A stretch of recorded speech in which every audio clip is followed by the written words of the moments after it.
So again, thanks for being here today. Thanks for taking some time for your afternoon and coming in here what the United States and PSIA have to, what we think about skiing, what we think about technical skills.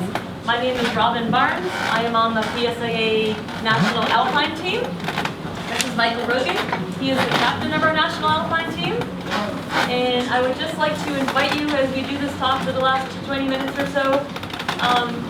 If you have any questions, if you want to wait till the end, that's fine. If you want to interject in the middle of it, that's fine too. Between Michael and I, we're happy to address any questions or comments or anything like that. Sound like a plan?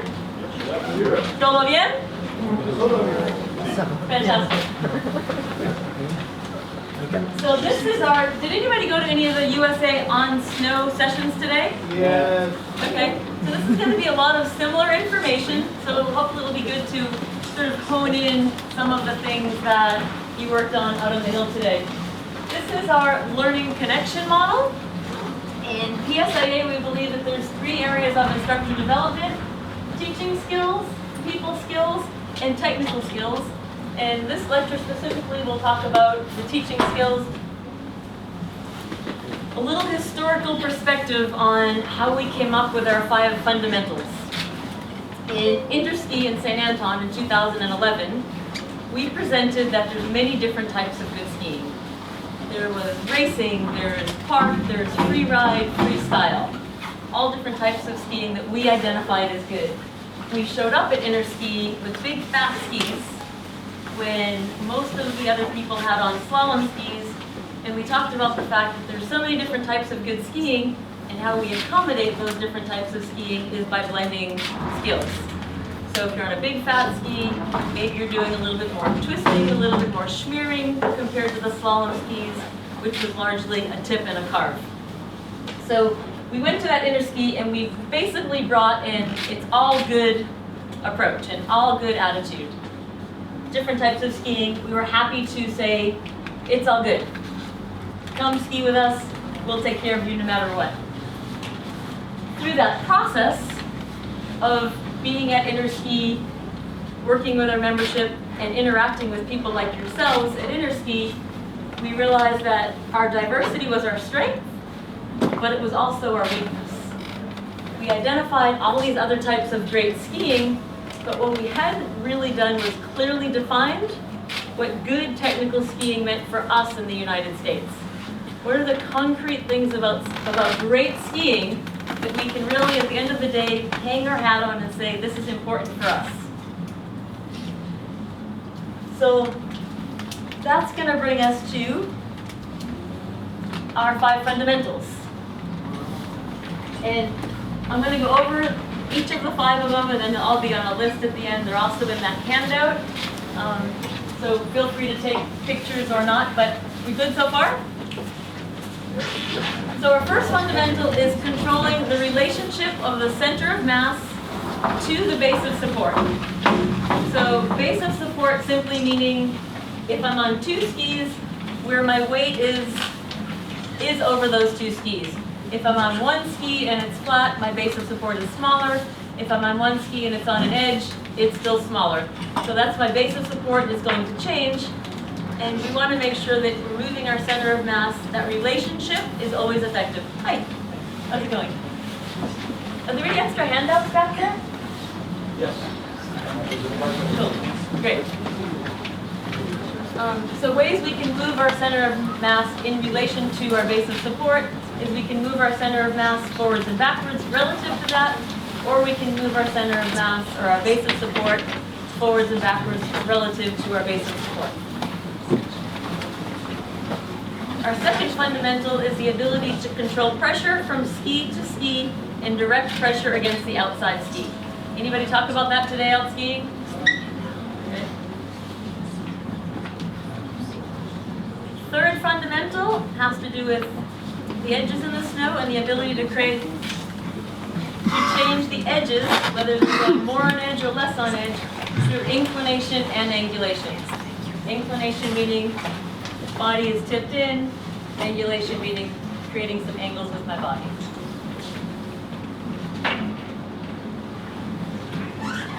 The last one is the ability to control the ski's rotation with leg rotation separate from the upper body. I skied with a group today, we talked about this, and we were divided pretty much 50-50 in the group that I skied with. Those of us that believed that this up was the upper body, including the pelvis, and the other half of the group thinking that pretty much from here up was the upper body, and this was the upper body that included the pelvis. And without judging one was right or wrong, it was super interesting to see the variance in how people skied through that too, thinking about, was this upper lower body separation, or was this upper lower body separation? It was interesting to see the two differences.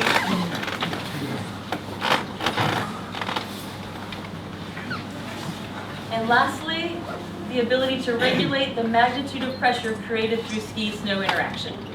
Anybody get out and make some powder turns today? Yep. Ski some little bumps, right? Sometimes we were trying to be softer on the snow. Sometimes we were trying to get on the snow and create some pressure and bend it a lot.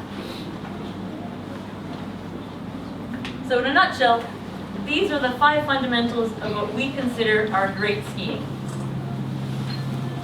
In a second, we're going to talk about the skills concept that maybe allows us to look at all different skiing. We look at the 5 fundamentals as something that's evident from the very most beginner all the way to an expert, and from skiing carved snow all the way to being able to ski the powder and the bumps. It's our base, it's something concrete that we can look at and evaluate skiing from, but it also gives us a base from which we can start to explore different options. I.e., if I'm making a wedge turn, I'm going to want to have my weight on my outside ski. Maybe not as aggressively if I'm skiing that GS course the other day, coming over that roll onto that left footer, where you had to have a lot of commitment to that outside ski.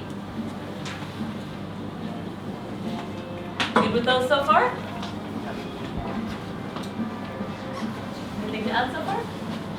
Yes. So our skills concept. We've evolved this a little bit since years past.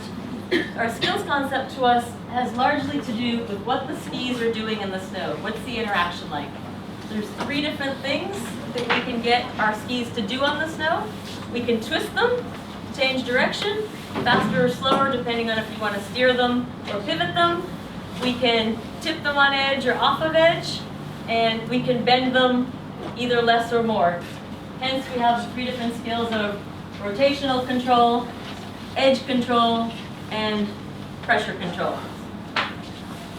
Associated with all our different skills are body movements. Of course, if I need to twist my skis, I need to be able to turn my leg in order to accomplish that. If I'm going to put my ski on edge, I need to be able to move my body lateral to some degree in order to put that ski onto or off of edge.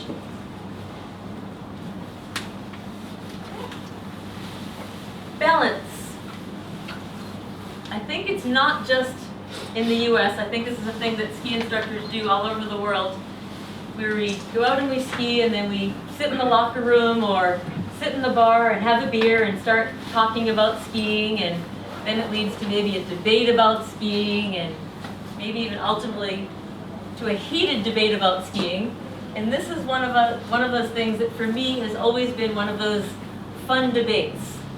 Does balance, do you have to be in a balanced stance, a good athletic stance, in order to be able to affect the other movements or the other skills? Or is it the ability to move well through those movements and skills that puts you into balance? Does everybody have an opinion about that? Right? That's always been a bar argument for us. It's been, where does it go? Who's right? Is it the athletic stance that's important, or does the athletic stance come from good movements? This is a quote right out of our new Alpine manual, which you can get free access to for the next month. It says, a common debate in skiing is whether a state of balance creates the ability to move effectively, or if moving effectively results in a state of balance. You have to come up with a new bar argument, because the simple answer is yes. It can play either role in that. And can you think of scenarios where one might kind of be more relevant or more prominent than the other?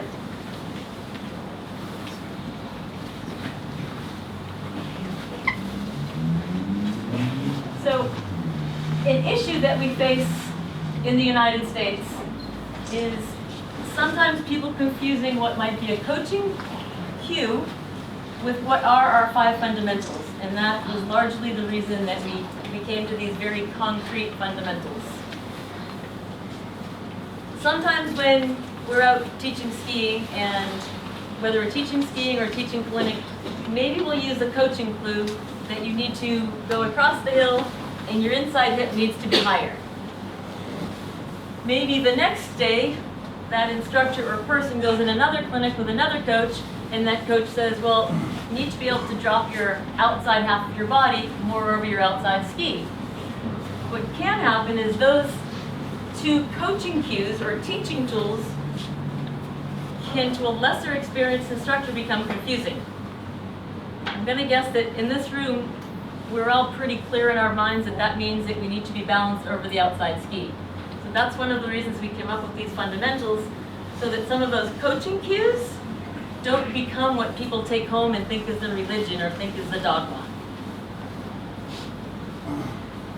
This slide gives kind of an example of how one person says something, and as it gets passed down along the line, it starts to get a little bit muddled or misinterpreted, and at the end, something that was never meant to be what was said becomes what becomes the truth for that person. Our country the U.S. is fairly large geographically, and our membership is 33,000.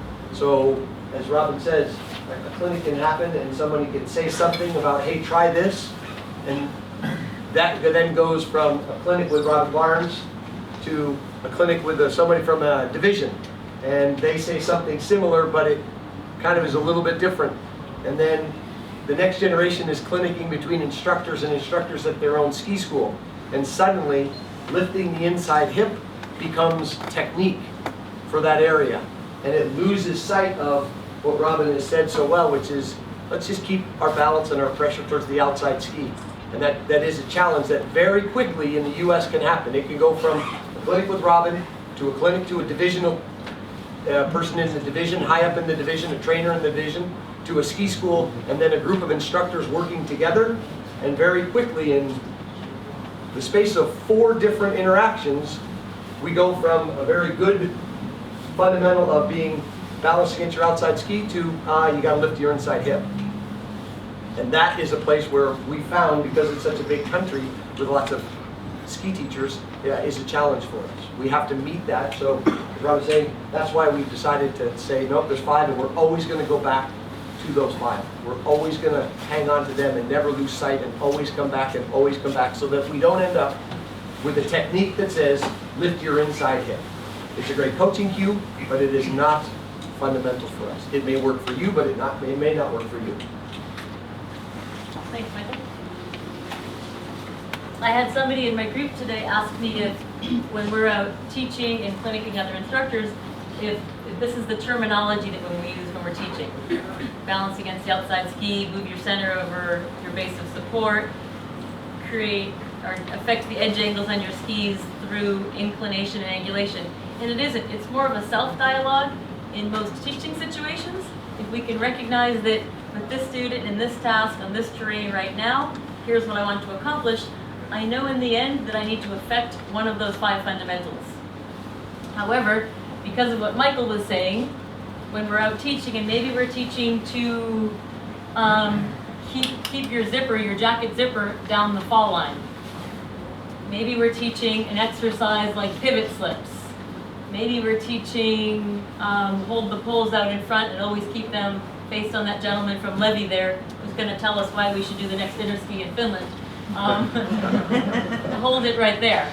Okay? But as we go through the process of developing those movements and developing those skills and creating better skiers, we always make sure that we bring it back so that they understand what was the fundamental. If we explain what the fundamental was, and here's some other examples. I don't know if we need to go over them one by one, but if in making sure that when we wrap up and we summarize those lessons or those workshops with instructors, then we'll always be speaking the same language. We can't get confused with, is it the inside hip that needs to lift or the outside shoulder that needs to drop? will know that it's consistent terminology across our country. So that the guy in New Hampshire that takes a lesson is hearing the same terminology from the guy in Colorado.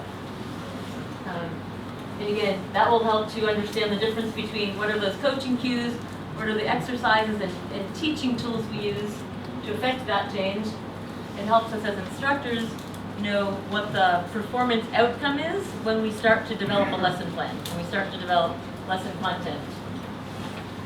Today we were out skiing in my clinic again, and we were doing a very different tasks. And again, it allowed us to look at a person making a carved turn on the groomed run versus more of a soft, managed pressure on the powder, and be able to say, well, in both of those instances, they're over their outside ski.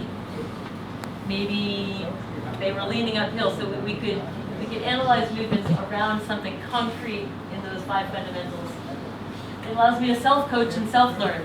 If I know that after that clinic, it's not the coaching cue that mattered, but rather that fundamental that I need to be able to manage overall pressure, then I can go home and I can self-coach. I can come up with different ways to approach that versus left with one exercise or one religious belief that all I need to do is keep my zipper down the hill. If I keep my zipper down the hill, I haven't really learned that I need to be able to turn my legs more than my pelvis, more than my shoulders, more than my upper body. We also have interwoven all these 5 fundamentals into our exam standards. So we have 3 levels of ski instruction certification, at a level 1, at a level 2, and a level 3. Each of those fundamentals has a very basic exercise to evaluate those fundamentals, starting from simple up to complex. Do you have anything to add to that right now? Okay. So I'm going to leave it at that. Those are our fundamentals. Those are how we look at skiing, again, in different applications, given different terrain, given different equipment that people are on. It's how we look at skiing from the very basic level, from beginner skiing up through intermediate, advanced, expert, World Cup racing, North Face, free ride competitions, things like that. Those are the 5 concrete things that we look at.